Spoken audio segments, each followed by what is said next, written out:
My name is Daniel Carter, and 3 years ago I walked out of my own house with nothing but a suitcase and a cardboard box in my hands. No car, no job, no plan, just silence. The kind of silence that comes when people who once called you family suddenly treat you like a stranger.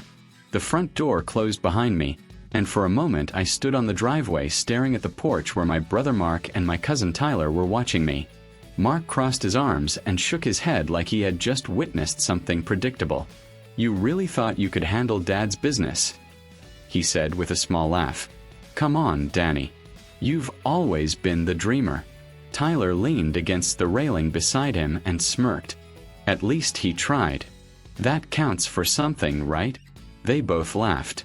Not loudly, not cruelly, but just enough to remind me that whatever I was about to face outside that gate, I was facing it alone. I picked up my box, walked to the sidewalk, and didn't look back. What they didn't realize was that the night they laughed at me was the night everything in my life quietly began to change. My father had built Carter Hardware with his own hands. It was a small corner shop on Pine Street, the kind of place where the wooden floors creaked when you walked and the shelves were filled with every kind of tool imaginable. People didn't come there just to buy screws or paint. They came because my dad knew everyone. If someone walked in looking confused, he'd smile and say, "Tell me what you're fixing and we'll figure it out." I grew up behind that counter. After school, I would help him organize bolts, sweep the floor, or listen while he explained to customers how to repair something themselves instead of paying someone else. My brother Mark was different. He liked the business side of things. Numbers, expansion plans, profit margins. When our father passed away suddenly, the store became the center of a quiet battle between us. Mark believed the store should grow bigger, faster. I believed it should stay what it had always been, a place people trusted. For 6 months we tried running it together. Those 6 months felt like 6 years. One afternoon Mark walked into the office carrying 2 papers. He placed them on the desk in front of me. "Sign one," he said calmly. I looked down. One paper transferred the entire store ownership to him. The other was a resignation letter with my name already printed at the bottom. "You're serious?" I asked. "You're holding the store back," he replied. Tyler stood in the doorway with his arms folded. "We're expanding online, new suppliers, bigger inventory," Tyler added. "You want to keep helping people fix lawn chairs." I looked around the office. Dad's chair sat behind the desk. The picture of him smiling in front of the store hung on the wall. I picked up the pen, not because I agreed with them, but because I refused to turn my father's office into a battlefield. I signed the resignation letter and slid it back across the table. Mark barely reacted. "Good choice," he said. 2 weeks later, I was sleeping on my friend Luis's couch. Luis owned a tiny auto repair shop across town. One evening he walked into the living room holding 2 cups of coffee and sat across from me. "You're thinking too much," he said. "I lost everything," I replied. Luis shook his head. "You lost a building, not your ability." I didn't respond. He leaned forward. "You fixed half the machines in my shop while you were working at that store. Remember the compressor?" "That was different," I said. "Was it?" He set the coffee on the table. "There's an empty garage on Maple Street," he continued. "Been vacant for months. Just go look at it." The garage was small. Really small. The roof leaked in one corner. The paint on the walls was peeling, and the old sign outside hung at an angle like it had given up years ago. But when I stepped inside, something felt familiar. The smell of metal. Dust in the sunlight. Tools scattered across an old workbench. It reminded me of the repair corner in the back of my father's store. The landlord, Mr. Patel, met me there. "You want to rent?" he asked. "How much?" I said. When he told me the price, my stomach tightened. "That's more than I can afford." He studied me for a moment, then looked around the garage.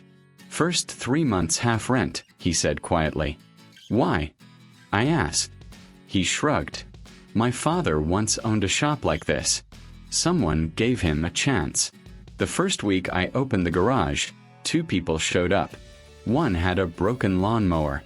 The other had a bicycle that squeaked every time it moved. I made $82 that entire week. Friday evening, I sat on a stool staring at the empty shop and wondering if Mark had been right about me. Then I heard voices outside. Mark and Tyler were standing on the sidewalk. Tyler peeked inside. "This is it," he said, laughing. Mark shook his head slowly. "You left a hardware store for this?" I stayed silent. He stepped closer. "You could still come back," he said. "As what?" I asked. "Employee," he replied. Tyler chuckled.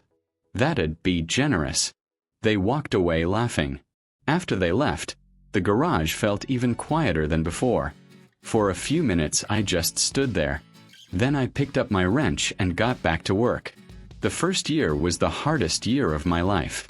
There were weeks I barely made enough to cover rent. But something interesting started happening. People kept returning. A baker named Mrs. Alvarez brought her mixer for repair. A construction worker named Ron came with 3 broken drills. A teenager brought a skateboard with a cracked wheel. Each job was small, but every person left smiling.